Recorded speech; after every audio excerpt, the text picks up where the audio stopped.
ಬ್ರಹ್ಮದೇವರು ನಾರದರಿಗೆ ಎಲ್ಲ ಭಗವಂತನ ಅವತಾರಗಳನ್ನು ಹೇಳ್ತಾರೆ, ಅನೇಕ ವಿಭೂತಿ ರೂಪಗಳನ್ನು ಹೇಳ್ತಾರೆ.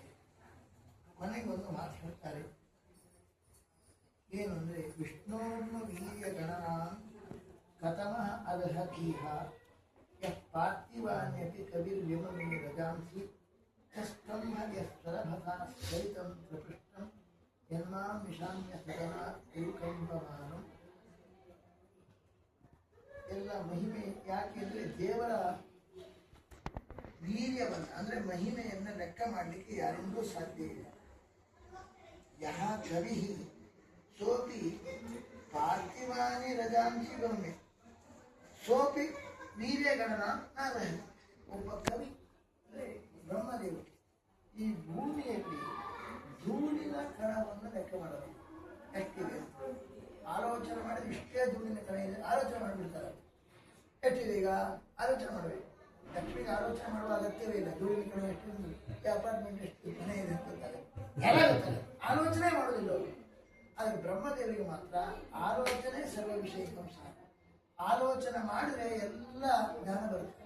ಹಾಗಾಗಿ ಎಷ್ಟು ಧೂಳಿನ ಕಣ ಇದೆ ಅಂತ ಲೆಕ್ಕ ಮಾಡಿ ಹೇಳಿಬಿಡ್ತಾರೆ ತಕ್ಷಣವೇ. ಆದರೆ ದೇವರ ಮಹಿಮೆಯನ್ನು ಮಾತ್ರ ಅವರೂ ಕೂಡ ಲೆಕ್ಕ ಮಾಡಲಿಕ್ಕಾಗಲ್ಲ.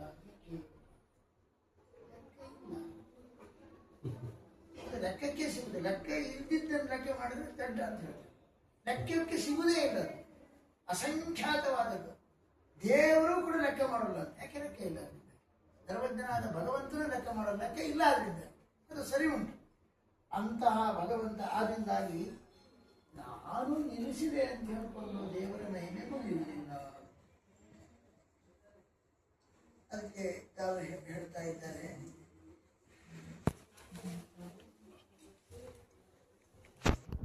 ಅಹಂ ದೃಷ್ಟ ಭಗವದ್ಗುಣ ಆಚಾಕ್ಷೆ ಆತ್ಮಾಗಮ ಅವಗಮ ಯಾವಾನ್ ನವಪತಂತ್ಯಾತ್ಮ ಸಮಂ ಪತತ್ರಿಣಃ ತಥಾಗತಿ ವಿಷ್ಣುಗತಿ ವಿಪಶ್ಚಿತ.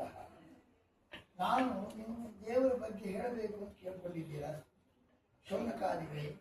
ನಿಮ್ಮ ಪ್ರಶ್ನೆಗೆ ನಾನು ಉತ್ತರ ಕೊಡಬೇಕು. ಆದರೆ ನಾನು ನನಗೆ ಎಷ್ಟು ಶಕ್ತಿ ಉಂಟು ಅಷ್ಟು ಮಾತ್ರ ಹೇಳ್ತೇನೆ. ನಾನು ಹೇಳಿ ಮುಗಿಸಿದೆ ಅಂದರೆ ದೇವರ ಗುಣ ಮುಗಿಯುವುದಿಲ್ಲ. ಆಕಾಶದಲ್ಲಿ ಹಕ್ಕಿ ಹಾರಾಟ ಮಾಡ್ತದೆ, ಆದರೆ ಹಕ್ಕಿ ಹಾರಾಟವನ್ನು ನಿಲ್ಲಿಸಿ ವಾಪಸ್ ಬರುತ್ತೆ. ಆಕಾಶ ಡೆಡ್ ಎಂಡ್ ಆಗಿ, ಆಕಾಶ ಇದ್ದೇ ಇದೆ. ಆಕಾಶ ಅಂತ ಅದು ಹಾರಾಟ ನಿಲ್ಲಿಸಂದ್ರೆ ಆಕಾಶ ಮುಗೀತು ಅಂತ ತಿಳ್ಕೊಳ್ಬಾರ್ದು, ಅದರ ಶಕ್ತಿ ಮುಗೀತು. ಹಾಗೆ ಭಗವಂತನ ವ್ಯಾಪ್ತವಾದ ಮಹಿಮಾಕಾಶದಲ್ಲಿ ನಮ್ಮ ಶಕ್ತಿಗನುಸಾರವಾಗಿ ನಾವು ವಿಹಾರ ಮಾಡುವ ಹಕ್ಕಿಗಳು. ನಾವು ನಿಲ್ಲಿಸಿದ್ದೇವೆ ಹಾರಾಟ ಅಂದರೆ ಭಾಗವತದ ಮಹಿಮಾಗಳನ್ನು ಹೇಳ್ತಾ ನಿಲ್ಲಿಸ್ತೇವೆ ಅಂದರೆ ನಮ್ಮ ಶಕ್ತಿ ಮುಗಿತೇ ವಿನಃ ಭಗವಂತನ ಮಹಿಮೆಯಿಂದ ಬಂದಿಲ್ಲ. ಅನಂತ ಗುಣಮಾಹಾತ್ಮ ಭಗವಾನ್ ನಿರ್ದೋಷ ಹರಿ ಅಂತ ಹೇಳ್ತಾ ಇದ್ದಾರೆ. ಒಂದು ದೇವರು ಮಾಡಿದ ಅನುಗ್ರಹವನ್ನು ಹೇಳ್ತಾ ಇದ್ದಾರೆ. ತ್ರಿವಿಕ್ರಮ ರೂಪಿ ಪರಮಾತ್ಮ ಮೂರು ಲೋಕವನ್ನು ಅಳೆಯುವ ಸಂದರ್ಭದಲ್ಲಿ ಮೇಲಕ್ಕೆ ಕಾಲು ಚಾಚಿದ್ದಾರೆ. ಕಾಲು ಚಾಚುವ ರಭಸಕ್ಕೆ ಏನಾಯಿತು ಅಂತ ಹೇಳಿಬಿಟ್ರೆ ತ್ರಿಪೃಷ್ಠಂ ಸ್ಖಲಿತಂ. ತ್ರಿಪೃಷ್ಠ, ತ್ರಿ ಅಂದ್ರೆ ಮೂರು, ಭೂಭ ಸ್ವಹ ಅದು ಮೂರು ಲೋಕ. ಆದ್ರೆ ಪೃಷ್ಠ ಅಂದ್ರೆ ಮೇಲ್ಗಡೆ ಇರುವಂತಹದ್ದು ಸತ್ಯಲೋಕ. ನನ್ನ ಲೋಕ ಅವನ ಕಾಲು ಮೇಲೆ ಚಾಚಿದ ರಭಸಕ್ಕೆ ಪತನೋನ್ಮುಖವಾಯಿತು. ಸದನಾಥ್, ಸದನಾಥ್ ಸದನ ವಿಶರಣಗತಿ, ಪತನೋನ್ಮುಖವಾಯಿತು. ಅದು ಕೆಳಗೆ ಬೀಳುವ ಪ್ರಸಂಗ ಬಂತು. ಆವಾಗ ನಾನು ಗಡ ನಡುಗಿಬಿಟ್ಟೆ. ಹೆದರಿಕೆ ಆಯಿತು, ಮನೆ ಕೆಳಗೆ ಬೀಳತ್ತಲ್ಲ ಅಂತ.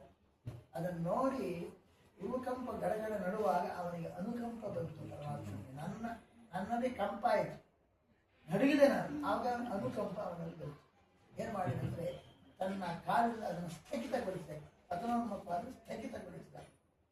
ಅಂತಹ ಮಹಿಮೆ ಉಳ್ಳವನು. ನಾಂತಂ ವಿದಾಮಿ ಅಹಂ ಅಮಿ ಮುನಯೋ ಪ್ರದೇಶಾ ಮಾಯಾಬಲಸ್ಯ ಭೂಢಸ್ಯ ಕುತೋ ಅಪರೋ ಯೇ ಗಾಯನ್ ಗುಣಾನ್ ದಶಶತಾನನ ಆದಿ ದೇವ ಶೇಷ ಅಧುನಾಪಿ ಸಮವಸ್ಥ್ಯತೆ ನಾಸ್ತ್ಯಪಾರ. ನಾನಾಗಲಿ ಬ್ರಹ್ಮದೇವರು ನಾನಾಗಲಿ, ಈ ಋಷಿಮುನಿಗಳಾಗಲಿ, ಪ್ರಜಾಪತಿಗಳಾಗಲಿ ಯಾರೂ ಕೂಡ ಮಾಯಾಬರಸ್ಯ ಪೂರ್ಣಸ್ಯ ಇಚ್ಛಾವರ ಒಂದು ಇಚ್ಛೆ ದೇವರು ಅಂತ ಸಾಮರ್ಥ್ಯದಿಂದ ಕೂಡಿದ ದೇವರು ಇಚ್ಛೆ ಪಟ್ಟರು ಆಗಲೇಬೇಕು. ಅಮೋಘವಾದ ಇಚ್ಛಾ ಮಾತ್ರ ಪ್ರಭೋ ಸೃಷ್ಟಿ, ಅಮೋಘವಾದ ಇಚ್ಛೆ, ಎಂದೂ ವಿಫಲವಾದ ಇಚ್ಛೆ. ಅಂತ ಇಚ್ಛೇ ಪರವಾಗಿಲ್ಲ ಆ ಭಗವಂತನ ಮಹಿಮೆಯನ್ನ ನಾವು ಯಾರೂ ಕೂಡ ಹೇಳಿ ಮುಗಿಸ್ಲಿಕ್ಕಾಗಿಲ್ಲ. ನಾವು ಪ್ರಜಾಪತಿಗಳಿಗೂ ಯಾರೂ ಮುಗಿಸ್ಲಿಕ್ಕೆ ಸಾಧ್ಯ ಆಗಿಲ್ಲ. ಅಂದ್ರೆ ಇದು ಸಾಮಾನ್ಯ ಮನುಷ್ಯರ ಪಾಡೆ. ಗಾಯನ್ ಗುಣಾನ್ ದಶಶತಾನನ ಆದಿದೇವ, ಆದಿದೇವನಾದ ಶೇಷ ಅವನಿಗೆ ಎಷ್ಟು ದಶಶತಾನನ 1000 ಮುಖ ಇದೆ, 1000 ಹೆಡೆ ಇದೆ ಅಂತ. ಆ 1000 ಹೆಡೆ ಉಳ್ಳಂತ ಆದಿಶೇಷನಿಗೆ ನಾಲಿಗೆ ಎಷ್ಟು? ಎಷ್ಟು ನಾಲಿಗೆ? ನಾಲ್ಕಕ್ಕೆ 2 ನಾಲಿಗೆ ಎಷ್ಟಾಯ್ತು? ತಾರೆ 1000, ನಾಲಿಗೆ 2000. 2000 ನಾಲಿಗೆಯಿಂದ ಎಂದೋ ಶುರು ಮಾಡಿದ್ದಾನೆ ದೇವರು ಗುಣಗಾನ ಮಾಡಲಿಕ್ಕೆ. ಇವತ್ತಿಗೂ ಮುಟ್ಲಿಕ್ಕಾಗಿಲ್ಲ, ದರ ಮುಟ್ಲಿಕ್ಕಾಗಿಲ್ಲ. ಅವನನ್ನು ಏನು ಹೇಳ್ತಾರೆ? ಆದಿದೇವ ಅಂತ ಹೇಳ್ತಾರೆ. ಅದು ನಮ್ಮ ಮೊದಲು ಸಿದ್ಧಾಂತ ಹೇಳ್ತಾ ಇದ್ದಾರೆ. ಏನು ಸಿದ್ಧಾಂತ? ಅವನು ಈಗ ಆದಿಶೇಷ ಏನವನು? ಯಾರು? ಆದಿದೇವ. ಮೊದಲು ಶೇಷ ಪದವಿಗೆ ಬರುವಕ್ಕಿಂತ ಮೊದಲು ಅವನ ಆದು ಶೇಷಕ್ಕಿಂತ ಮೊದಲು ದೇವರಾಗಿದ್ದ. ದೇವ ಅಂದರೆ ಮಹಾದೇವನಾಗಿದ್ದ. ದೇವ ಶಬ್ದಕ್ಕೆ ದೇವೇತಿ ಲಿಂಗನಾಮಸ್ಯ ಲಿಂಗಾತ್ಮ ರುದ್ರ ಉಚ್ಯತೆ. ಲಿಂಗರೂಪದಿಂದ ಪ್ರಕಟನಾದ ಭೀಮೋ ಹಿ ದೇವ, ಸಾತ್ವಿಕ ಮನಸ್ಸಿಗೆ ನಿಯಾಮಕ ರುದ್ರದೇವ. ಅಂದ್ರೆ ದೇವ ಅಂದ್ರೆ ಮಹಾದೇವ ರುದ್ರ. ಆದು ಈ ಶೇಷ ಪದವಿ ಬರೋಕ್ಕಿಂತ ಮೊದಲು ಆದಿಯಲ್ಲಿ ದೇವನಾಗಿದ್ದ. ಸಾತ್ವಿಕ ಮನೋಭಿಮಾನಿ ಶಿವನಾಗಿದ್ದ. ಈಗ ಏನಾದ? ಅಲ್ಲಿ ಅದು ಜೂನಿಯರ್ ಪೋಸ್ಟ್, ಅದು ಇದು ಸೀನಿಯರ್ ಶೇಷ ಪದವಿ. ಅವರಿಗೆ ಬಂದು ಎತ್ತರ ಏರಿ ದೊಡ್ಡ ಪದವಿಗೆ ಬಂದರೂ ಕೂಡ 2000 ನಾಳಿಗೆಯಿಂದ ಸಾಧ್ಯ ಆಗಿದೆ. ಅದು ನುಡಿಯುವಂತಹ ಗುಣಗಳಲ್ಲ, ಮಹತ್ವನತ್ವ. ಸರಿ, ಹೌದು ಅಲ್ವಾ? ಅನಂತ ಶಕ್ತಿ, ಅನಂತ ರೂಪಗಳು, ಅನಂತ ಕರ್ಮಗಳು, ಅನಂತ ನಾಮಗಳು. ಅದಕ್ಕೆ ಅವನು ಅನಂತ. ಈಗ ಇವನು ನಾನಂತ ಆಯ್ತಾ? ಈಗ ಇಂಥ ಮಹಾತ್ಮನನ್ನ ನಾವು ನೋಡಬೇಕು. ಯೇಷಾಂ ಸದೇವ ಭಗವಾನ್ ದಯೇ ಅನಂತ ಸರ್ವಾತ್ಮನ ಆಶ್ರಿತ ಪದ ಯದಿ ನಿರ್ವೇದೀತ ದೇವೈ ವಿದಂತಿ ಅತಿತರಂತಿ ದೇವಮಾಯಾ ನಾ ಯೇಷಾಂ ಮಮ ಅಹಮಿತಿ ಸಸೃಜಾಲ ಭಕ್ಷಿ. ಮಾತು ಹೇಳ್ತಾರೆ. ಯಾರಿಗೆ ಭಗವಂತ ದಯ ತೋರ್ತಾನೆ? ದೇವರು ನೋಡ್ಬೇಕು ಅಂತ ನಾವು ಪ್ರಯತ್ನ ಪಟ್ಟರೆ, ಪ್ರಯತ್ನ ಪಟ್ಟರೆ ಸಿಗುವುದಿಲ್ಲ. ಯಾಕೆ? ಅವನು ಯಾವಾಗಲೂ ಪಿಶಾಚಿಯಂತೆ ಅವ್ಯಕ್ತ, ಕಾಣಿಸಿಕೊಳ್ಳುವುದೇ ಅಲ್ಲ. ಅವ್ಯಕ್ತನಾಗೇ ಇರ್ತಾನೆ, ವ್ಯಕ್ತನಾಗುವುದೇ ಇಲ್ಲ. ಅವನ ಸ್ವಭಾವವೇ ಹಾಗೆ. ಆದರೆ ಇವನಿಗೆ ನನ್ನ ರೂಪವನ್ನು ಕಾಣಿಸಿಕೊಳ್ಬೇಕು, ನಾನು ತೋರಿಸ್ಬೇಕು ಅಂತ ಅವನಿಗೆ ಇಚ್ಛೆ ಬಂದಿತ್ತು. ಇವನಿಗೆ ನಾನಿನ್ನು ದರ್ಶನಕ್ಕೋಸ್ಕರ ತರಿಸ್ತಾ ಇದ್ದಾನೆ, ನಾನು ಇವನಿಗೆ ನನ್ನ ರೂಪವನ್ನು ತೋರಿಸ್ಬೇಕು ಅಂತ ದಯ ತೋರಿದ್ರೆ ಮಾತ್ರ ಅನಂತ ಶಕ್ತಿಯುಳ್ಳ ಭಗವಂತ ಕಾಣಿಸಿಕೊಳ್ತಾನೆ. ಅದು ಹೇಗೆ ಸಾಧ್ಯ? ಅವನು ಅವ್ಯಕ್ತ ಅಲ್ವಾ? ಯಾವಾಗಲೂ ವ್ಯಕ್ತವಾಗದೇ ಇದ್ದ ವ್ಯಕ್ತಿ ಅವನಿಗೆ ಕಾಣಿಸಿಕೊಳ್ಳುವುದು ಹೇಗೆ ಅಂದರೆ ಆಶ್ಚರ್ಯ, ನಮ್ಗೆ ಅರ್ಥ ಆಗುದಿಲ್ಲ. ಅಂದರೆ ಕಾಣಿಸಿಕೊಳ್ತಾನೆ, ಅವ್ಯಕ್ತನಾದರೂ ಕಾಣಿಸಿಕೊಳ್ತಾನೆ. ಯಾಕೆ? ಅನಂತ ಶಕ್ತಿ ಇರುವುದರಿಂದಾಗಿ ಆ ಶಕ್ತಿಯ ಪ್ರಭಾವದಿಂದ ಅವ್ಯಕ್ತನಾಗಿದ್ದರೂ ಭಕ್ತರ ಮೇಲೆ ಕೃಪೆಯಿಂದ ತನ್ನನ್ನು ತಾನು ತೋರಿಸಿ. ಯಮೈವ ಲೇಷ ಋಣತೆ ತೇನ ಲಭ್ಯ ತಸ್ಯೈಷ ಆತ್ಮ ಋಣತೆ ತನು ಸ್ವ. ಯಾರಿಗೆ ಭಗವಂತ ಒಲಿತಾನೆ ಇವನು ನನ್ನ ಭಕ್ತ ಅಂತ, ನನ್ನವನು ಅಂತ ಭಗವಂತ ಯಾವಾಗ ಋಣತೆ ಸ್ವೀಕಾರ ಮಾಡ್ತಾನೋ, ಒಲಿತಾನೋ, ಯಮೈವೇಷ ತೇನ ಲಭ್ಯ ಅವನಿಗೆ ಕಾಣಿಸಿಕೊಡ್ತಾನೆ. ತಸ್ಯೈಷ ಆತ್ಮ ಋಣತೆ ತನ್ನ ಸ್ವರೂಪವನ್ನು ಚೆನ್ನಾಗಿ ಪ್ರಕಟಪಡ್ತಾನೆ, ಅವರಿಗೆ ಅನುಗ್ರಹ ಮಾಡ್ತಾನೆ ಅಂತ. ಹಾಗೆ ದೇವರನ್ನು ಕಾಣಬೇಕು. ಅವನಿಗೆ ಇಚ್ಛೆ ಪಟ್ಟಾಗ ಅವನು ನಮಗೆ ತೋರಿಸ್ತಾನೆ. ಆದರೆ ನಾವು ಅವನಿಗೆ ಇಚ್ಛೆ ಪಡಬೇಕಾದ್ರೆ, ದಯ ತೋರ್ಬೇಕಾದ್ರೆ ನಿರ್ವ್ಯಲೀಕಂ, ಕಪಟ ಇಲ್ಲದೆ ಪ್ರಾಮಾಣಿಕವಾಗಿ ಅವನನ್ನು ನಾವು ಸೇವಿಸಬೇಕು. ಸರ್ವಾತ್ಮ ಅವನ ಪಾದವನ್ನು ಸೇವಿಸಬೇಕು. ಕಪಟ ಇಲ್ಲದೆ ತೋರಿಸ್ಬೇಕು. ಕಪಟ ಇರಬಾರ್ದು. ಕಪಟ ಇರುವುದಂದ್ರೆ ಅರ್ಥ ಏನು ನೋಡಿ. ಇವರು ದೇವರ ಭಕ್ತ ಅಂತ ಚೆನ್ನಾಗಿ ದೇವರ ಭಕ್ತರಿ, ದೇವರಿಗೆ ಚೆನ್ನಾಗಿ ಪೂಜೆ ಮಾಡ್ತಾರೆ. ಹೌದಾ?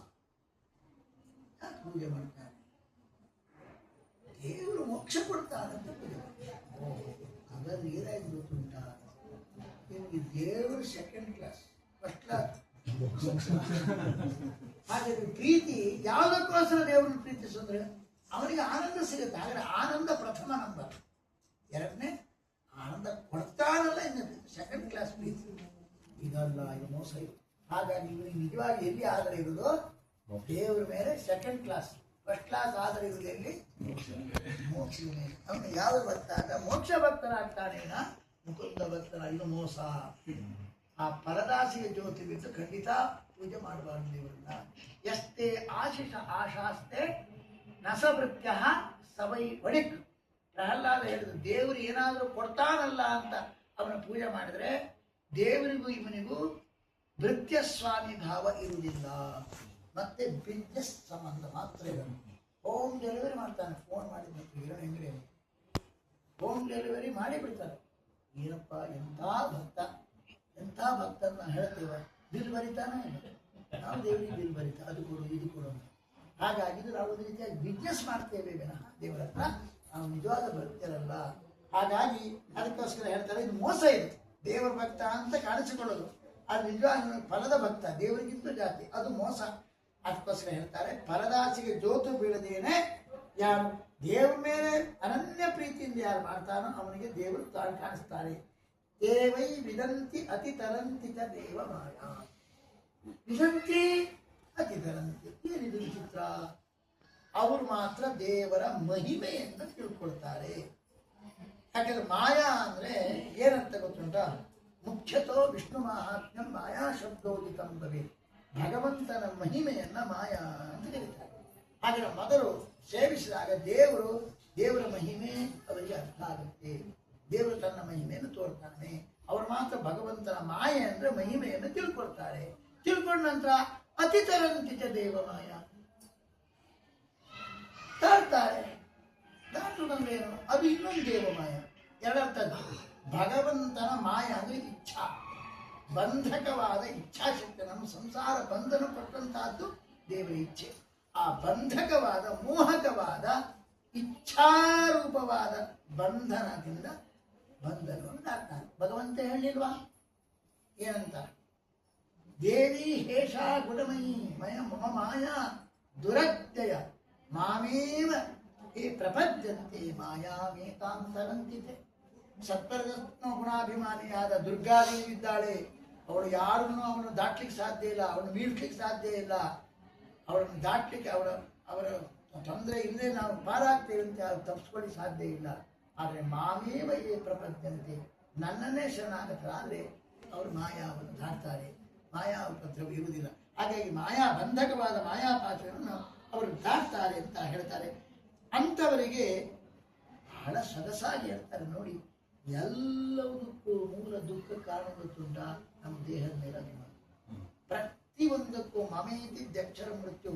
ಮನೆ ಮಠ ದೇಹ, ದೇಹಾನುಬಂಧಿಯಾದ ಮಡತಿ ಮನೆ ಎಲ್ಲವೂ ನಾನು ನನ್ನದು ಅಂತ ಈ ಮಮ ಎಂಬ ಎರಡು ಅಕ್ಷರ ಉಂಟಲ್ವಾ, ಇದು ತುಂಬಾ ತೊಂದರೆ ಕೊಡ್ತಕ್ಕಂಥದ್ದು.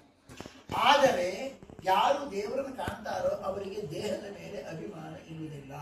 ನಿಜವಾಗಿಯೂ ಅಭಿಮಾನ ಪಡಬಾರ್ದು. ವಿಚಾರ ಮಾಡಲಿಕ್ಕೆ ಹೋದರೆ ಆದರೂ ಅಭಿಮಾನ ಪಡ್ತಾರೆ. ಯಾಕೆ ಅಭಿಮಾನ ಪಡಬಾರ್ದು ಈ ದೇಹದಲ್ಲಿ ಅಂದರೆ ಶೃಗಾಲ ಭಕ್ಷಿ, ನರಿನಾಯಿ ಆಹಾರ ಆಗ್ತಕ್ಕಂಥ ದೇಹ ಅಷ್ಟು ಹೇಯ ಸ್ಥಿತಿಗೆ ಬರ್ತದೆ. ಇನ್ನಷ್ಟು ಮತ್ತೆ ಮುಂದೆ ಹೇಳ್ತಾರೆ ಕ್ರಿಮಿವಿಟ್ ಭಸ್ಮ ಸಂಹಿತಂ. ಈ ದೇಹದ ಮೇಲೆ ನಾನು ರಾಜ, ನಾನು ವಿದ್ವಾಂಸ, ನಾನು ಸುಂದರ ಏನು ಹಾರಾಡ್ತಾನೆ. ಆದರೆ ಈ ದೇಹ ಎಂಥ ಸ್ಥಿತಿಗೆ ಬರುತ್ತೆ ಅರ್ಥ ಮಾಡ್ಕೊಂಡಿದ್ದಾನ. ಕ್ರಿಮಿವಿಟ್ ಭಸ್ಮ ಸಂಹಿತಂ. ಯಾರಾದರೂ ಸುಟ್ರೆ ಈ ದೇಹ ಭಸ್ಮ ರೂಪದಲ್ಲಿ, ಯಾರೂ ಸುಟ್ಲಿಲ್ಲ ನರಿ ನಾಯಿಗಳು ತಿಂದ್ರೆ ವಿಟ್ ಮಲ ರೂಪದಲ್ಲಿರುತ್ತೆ. ನರಿನಾಯೋ ತಿನ್ನಲಿಲ್ಲ, ಯಾರೂ ಸುಡ್ಲಿಲ್ಲ ಅಂದರೆ ಅದು ಆ ದೇಹ ಕೊಳತು ಕ್ರಿಮಿ ಆಗುತ್ತೆ. ಇಷ್ಟು ಹೇಯ ಸ್ಥಿತಿಗೆ ತರತಕ್ಕಂಥ ದೇಹದ ಮೇಲೆ ಯಾರು ತಾನೇ ಅಭಿಮಾನ ಶೃಂಗಾರವತ್ತೆ ನರನಾಯಿಗೆ ಆಹಾರ ಆಗ್ತಕ್ಕಂಥ ಈ ದೇಹದ ನಾನು ನನಗೆ ಯಾರದು ದೇಹ ಕೊಟ್ಟ ತಂದೆ ತಾಯಿಗಳದ್ದು ಅನ್ನ ಕೊಟ್ಟವರದ್ದು ನರಿನಾಯಿಗಳದ್ದು ಯಾರದ್ದು ಯಾರದು ಹೇಳಿಕ್ಕೆ ಬರಲ್ಲ ಅಂತ ಹೇಯ ಸ್ಥಿತಿಗೆ ಬರುತ್ತೆ. ಇಂದಾಗ ನಾನು ಓನರ್ಶಿಪ್ ಇದು ನನಗೆ ಅಂತ ಹೇಳ್ತಿಯಲ್ಲ, ಇದು ತಪ್ಪಲ್ವಾ? ಇದು ದೊಡ್ಡ ತೊಂದರೆ. ಈ ತೊಂದರೆ ದಾಟ ದೇಹಾಭಿಮಾನ ಕಡಿಸಿಕೊಂಡಾದ್ರೆ ಇದು ಏನು ಗೊತ್ತಾಗಲ್ಲ. ನನ್ನದ ದೇಹ ಅಂತ ಬಂದ್ಬಿಟ್ಟ ದೇಹಾನುಬಂಧಿಗಳಲ್ಲಿ ಈಗ ಅದಾಗಿ ಕಟ್ಟಾಗ ಓನರ್ಶಿಪ್ ಇರಬಾರ್ದು. ಅಂದ್ರೆ ಈ ಒಂದು ಮನೆ ಇರುತ್ತೆ, ಇವನ ಹೆಸರಿನಲ್ಲೇ ಇದೆ, ಇನ್ನೊಬ್ಬರಿಗೆ ಮಾರಾಟ ಮಾಡಿ ಇವನ ಹೆಸರಿನಲ್ಲೇ ಇರುತ್ತೆ. ಆವಾಗ ಮನೆಗೆ ಬೆಂಕಿ ಮುಂಚಿನ ದಿವಸ ಮನೆ ಬೆಂಕಿ ಇತ್ತು, ಯೋ ನನ್ನ ಓನರ್ಶಿಪ್ ಇವತ್ತು ಒದ್ದಾಡ್ತಾರೆ. ಮರು ದಿವಸ ಅದೇಕ್ಕೆ ಅದು ಬೆಂಕಿ ಬಿಡುತ್ತೆ, ಓನರ್ಶಿಪ್ ಇಲ್ಲ. ಆ ಮನೆ ಸುಟ್ಟು ವಿಷಯ ಅಲ್ಲ, ಯಾಕೆ ನಮ್ಗೆ ಅಂತಾರೆ ಅಟ್ಯಾಚ್ಮೆಂಟ್. ಹಾಗಾಗಿ ನಮ್ಗೆ ನಿಜವಾಗಿ ತಲೆನೋವು ಆಗೋದು ಯಾವ ವಿಷಯದಲ್ಲಿ ನಾನು ನನ್ನದು ಗೊತ್ತಾಗ ಅದು ಹೊರಟೋಗುತ್ತೆ ನೋಡಿ. ಅದು ಹೊರಟು ನೀವು ಯಾರು ನಿಂದೆ ಮಾಡಿಲ್ಲ, ನಾನು ಏನಾಗಲ್ಲ, ಏನಾಗೋದಿಲ್ಲ. ಯಾಕೆ ಅಟ್ಯಾಚ್ಮೆಂಟ್ ಅದು ಮುಖ್ಯ ಬೇಕು ಅಂತ ಅದಕ್ಕೆಲ್ಲ ಪೂರಕವಾಗಿರ್ತಕ್ಕಂಥದ್ದು ಇದು ಅಂತ ಹೇಳಿ ವಿಶೇಷವಾದ ಭಗವದ್ಭಕ್ತಿ ಬರುವ ರೀತಿಯಲ್ಲಿ ಭಾಗವತವನ್ನು ಹೇಳಿ ಜನರಿಗೆ ಉದ್ಧಾರ ಮಾಡುವಂಥ ಕಡೆಗೆ ಅನುಗ್ರಹ ರೂಪದಲ್ಲಿ ಸಂದೇಶ ಕೊಡ್ತಾ ಇದ್ದಾರೆ ಬ್ರಹ್ಮದೇವರು ತನ್ನ ಮಗನಿಗೆ ನಾರದ